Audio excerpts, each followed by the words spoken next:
Good morning, everyone. I'm humbled and thankful to be up here today to speak with you all.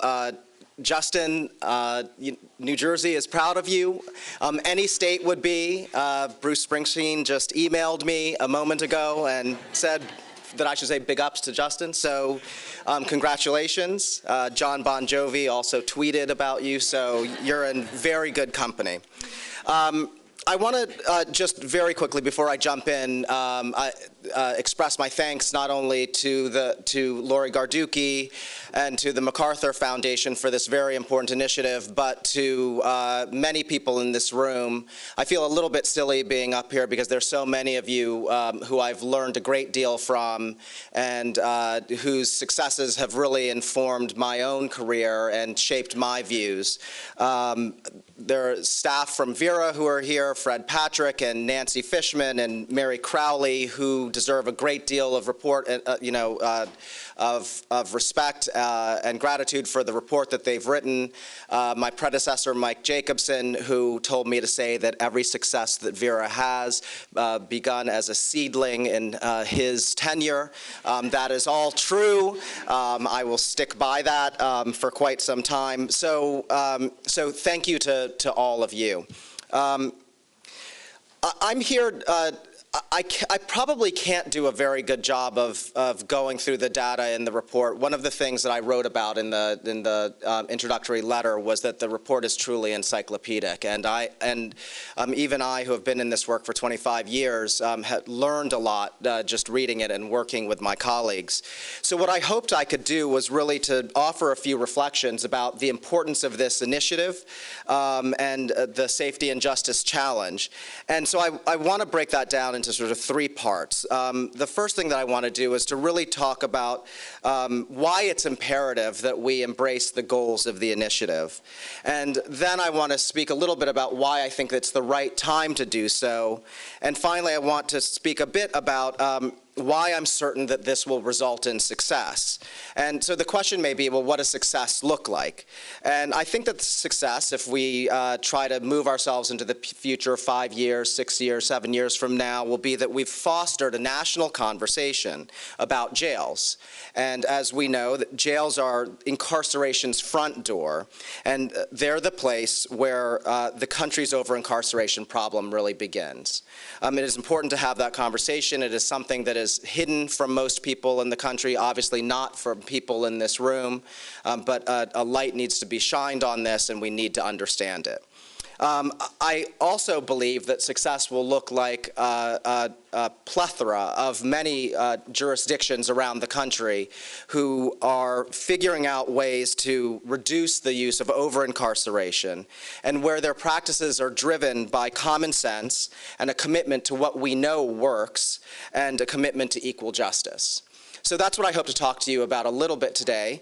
But first, I want to take us back to 2 points in history that should offer us a little bit of an important perspective.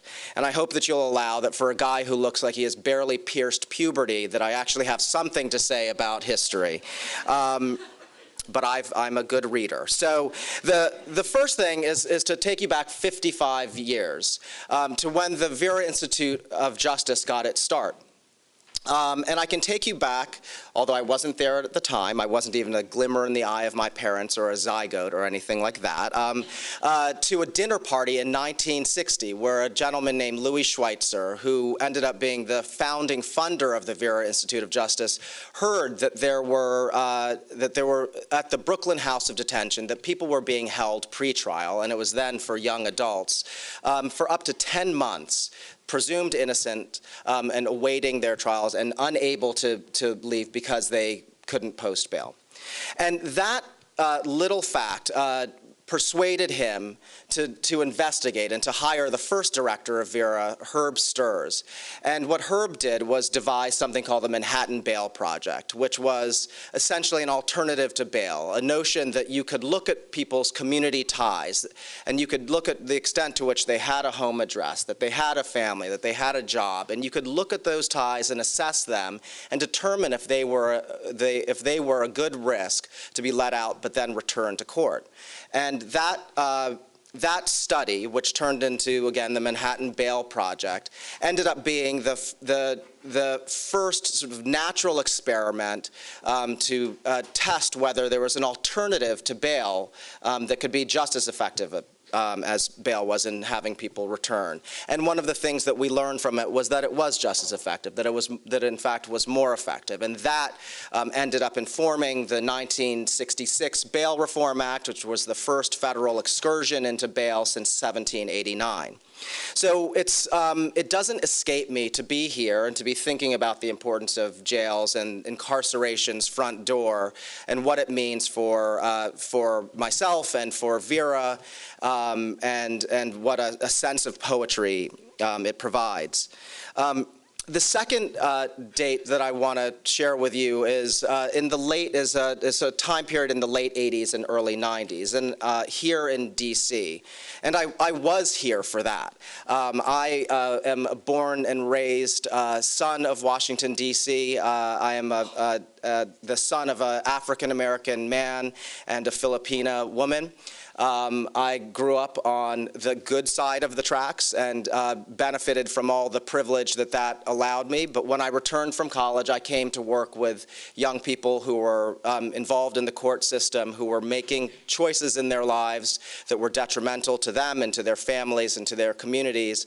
And I observed the degree to which the criminal justice system was slowly sucking them in. And what I observed most prominently was the fact that on the other side of Rock Creek Park, which is where I went to school, that I could go to a school where 100 people graduated in my graduating class, and half of us went to an Ivy League school upon graduation. And then I could go 4 miles to the east and see many young people who were really just as bright and just as ambitious and desirous of a good life, but for the accident of the zip code in which they were born, and because of the services that were not available, and because of the systems that did not allow them to succeed in a way that my classmates and I were able to succeed, they were going in a very different direction. And that was something that I understood as a matter of academic study, but it was a profound real-life understanding that has stuck with me to this day and made me dedicate myself to the work that we do now. And that was also a very different time, because in 1993, D.C. was the murder capital of the country. AIDS was on the rise. Crack cocaine was rife. The jail population was growing, and people were concerned, quite reasonably. And the media and politicians were also, frankly, making people more concerned than they needed to be. And so that was right in the midst of the extreme tough-on-crime period that many people in this room remember well and have lived through. So I mentioned both of these historical markers for 2 reasons. One is that we know that we have so far to go. That is the light of God shining on me, I believe. I'm also a good Catholic. Well, I'm actually a lapsed Catholic, but, I see this as being filmed and my mom might be watching, and so... we have so far to go to reduce unnecessary and costly and debilitating jail incarceration, despite what we know works. And my organization has obviously played a role in that, but we sure weren't able to get what we learned and what we knew works to stick as much as we needed to. And as Amy Solomon said in her remarks, when only 10% of jurisdictions in this country are using pretrial services rather than bail schedules, there's a lot of work for us to do, and we have to remember that going forward. And the second thing that I want to assert, and I'll come back to this a little bit more later, is that unlike the period when I was a young adult in D.C., we have an unprecedented opportunity to reduce unnecessary incarceration and to organize a system that's built on common sense and evidence and promotes equal justice. Part of that is politics. The politics for doing this are open now. Mark Levin, who is in this room, has been a big player in that. Everyone knows the facts. Crime is down. People are smarter. We're all smarter about this now. And facts matter more. Evidence matters more. So why should we tackle the problem of over-incarceration in jails? There are many reasons to do so. Let me just outline 4 of them that leap to mind for me. The first is scale and scope. Jails have almost 12 million admissions every year, and these admissions have doubled since 1983. One of the things that we know about them, and it's not 12 million individuals. Many of these admissions are not unique. They are frequent flyers who come into the system again and again and again. We know that most jail inmates are legally presumed innocent, and that they are awaiting trial and disposition through a plea. And they wait in facilities that are often overcrowded and noisy and chaotic. And one of the things we also know is that money, or lack thereof, is now the most important factor in determining whether someone is held in jail pretrial. Money. There are, we know as well, worse outcomes for people who are detained. Even a very short dip in jail, a day or 2 days, correlates with very negative outcomes for people. We've learned this from, there's a body of research, there is important work that has been supported by the Arnold Foundation that shows that a day or 2 spent in pretrial can increase one's likelihood of a sentence of incarceration once their case has been processed, that sentence of incarceration will be longer, and that if that person is eventually released from pretrial, that the rearrest rate for them is higher than had they not been in pretrial, and that recidivism, if they have been in pretrial and then get sentenced and then get released, is higher for those folks than if you had not been in pretrial detention. So what we're doing is we're overusing pretrial detention, and we're worsening people's life prospects, and we're not keeping ourselves any safer. So worse outcomes for people who are detained, a really important issue to focus on. The third reason that I want to focus on is the disproportionate effect of our practices on vulnerable populations. Other speakers have come up here to talk about that already, but we know that, the impact that is felt most prominently by people who come from low-income communities and communities of color. Nationally, African Americans are jailed at almost 4 times the rate of white Americans. And what we know, when you look at the jail population and you do a census to see if people are suffering from serious mental illness, 14.5% of the people in jail, of men, have serious mental illness, and 31% of women have serious mental illness. And that's a rate of 4 to 6 times greater than what you see in the general population. And then finally, there's the issue of cost. More than $60 billion is spent on an annual basis on correctional institutions. 22.2 billion of that's more than 1/3 for those who are not math whizzes here, is spent on local jurisdictions. So why now? Why do we undertake this effort at this moment in time?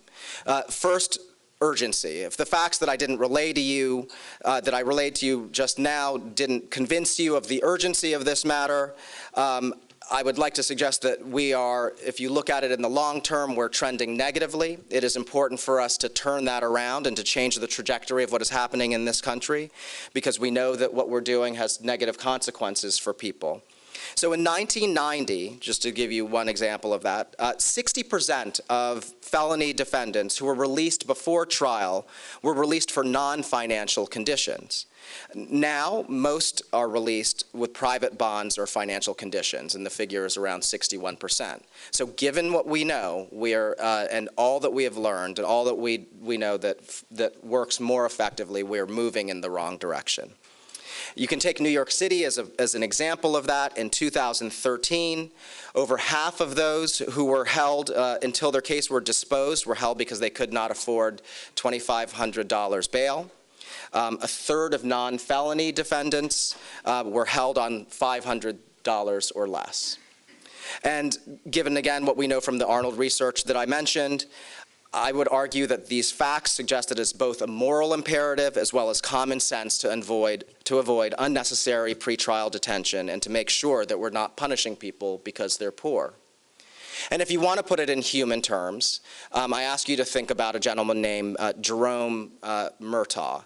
Jerome Murtaugh was a 56-year-old veteran. In February of last year, probably just a year ago, close to the date that we are standing here now, it was cold in New York. He sought refuge in a stairwell in an East Harlem public housing project. He was arrested and brought into the system. He was held on $2,500 bail. He could not meet that bail demand, and he was incarcerated at Rikers. And Mr. Murtaugh later died in his cell, which was overheated, which was over 100 degrees, and he died either of heat stroke or exhaustion. It is not clear.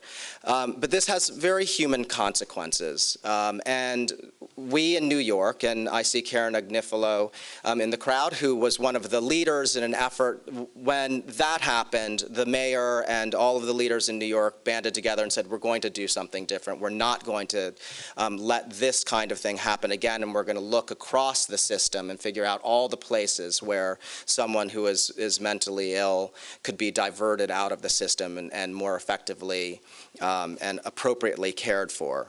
And that is what New York has done. It has developed a plan that we may have more time to talk about later. The second reason I want to offer you for why we need to do this now, again, is that there is a greater political opening than we have seen in decades before. Mark Levin knows that. We all know it in the room. I will just read one quote for you, which sums it up very well. I believe we can take an approach to crime that is both tough and smart. There are thousands of nonviolent offenders in the system whose future we cannot ignore. Let's focus more resources on rehabilitating them so that we can ultimately spend less money locking them up again. That's not Anthony Romero from the ACLU. That is not Mike Dukakis. That is former Texas Governor Rick Perry. So I only point out that the opportunity is there. We have room in the conversation to let facts lead us, to let evidence lead us to where we need to go, and it is important for me and for everyone in this room to take up that opportunity and to move through that door. Third, trust.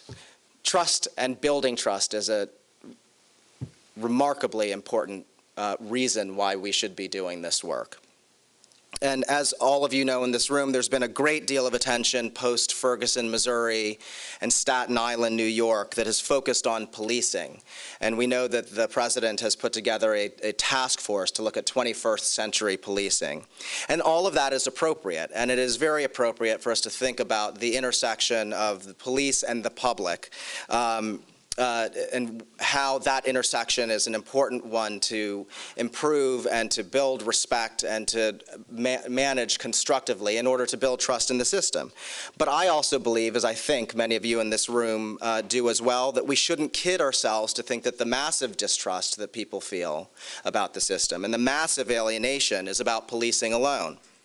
And so when people of color are arrested far more often, say we can take marijuana possession 4 times more than whites, even when we know that the usage rates are the same, when people of color are disproportionately represented in jail when compared to their presence in the population, when a black man has a 1 in 3 chance of spending time in jail and prison in their lifetime, a Latino man has a 1 in 6 likelihood, and a white man has a 1 in 17 likelihood.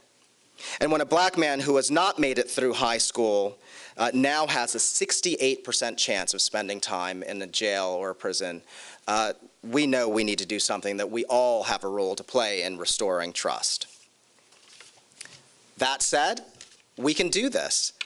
As I said at the outset, I am persuaded, I am optimistic that this is a problem that we can tackle. MacArthur's Safety and Justice Challenge is a remarkable opportunity for everyone in this room and for the people who you know, and I hope that you will encourage them to apply and to respond to the RFP. As someone who used to work in philanthropy, I can confirm that it is a very serious and substantial commitment. It is real money that is on the table. It is a real opportunity for jurisdictions to make changes. And there are many very good examples to build on. We can look at Kentucky, which has a locally validated risk assessment that is applied across the state, where courts now release 70% of all defendants, with only on recognizance, with only 4% requiring bail. We can look to Kings County, Washington, where the Law Enforcement Assisted Diversion Program identifies people who have been arrested for low-level drug or prostitution offenses and makes sure that they get the services that they need and gets them diverted out of the criminal justice system. Here in D.C., my hometown, 85% of defendants pretrial are released on recognizance. And in New Orleans, where Vera has been working for 7 or 8 years, we have worked with a broad set of stakeholders, and one of the first things that we did was help the police and the prosecutors and the courts figure out how to reduce the time from arrest to arraignment, which was at an astonishing 60 days, down to 6 or 7. Still work to do, but it shows you that all across the country we can do this work. So the examples are out there, and the will is out there too. And so with the launch of the challenge, I believe that the will to transform and the will to take action is there. And 5 years from now, if we truly make the most of this opportunity, this statement that jails serve as the warehouses of low-risk individuals, too poor to post bail and too sick for existing community resources to manage, will be far less true than it is today. We'll be investing in better outcomes, we'll improve people's lives, and we can all be proud for what we've accomplished. Thank you very much.